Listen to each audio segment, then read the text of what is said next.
Pradėjau darbuotis konsultacinėme versle dar tuomet, kai daugelis klientų nežinojo, kas yra verslo konsultantas ir ko galima iš jo tikėtis. Tuo metu daugėjo įmonių, kurios vis labiau pradėjo suprasti, kad kai kurioms problemams spręsti reikia išorinės pagalbos.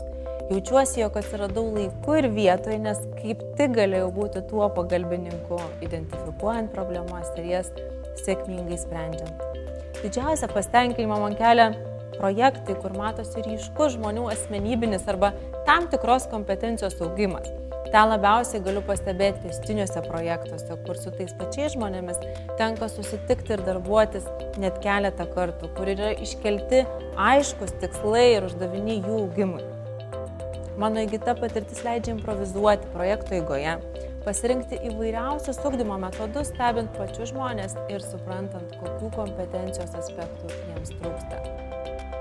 Džiaugiuosi, kai mokymuose įgytas žinias, įgūdžių žmonės pritaiko savo darbe, gyvenime taip pat. Džiaugiuosi stebėdama, kaip didėja žmonių pasitikėjimas savimi, kaip jie išmoksta susidoroti su savo baimėmis, įsitikinimais, kurie iki tol stabdė priimti iššūkius ar siekti ambicingų tikslų.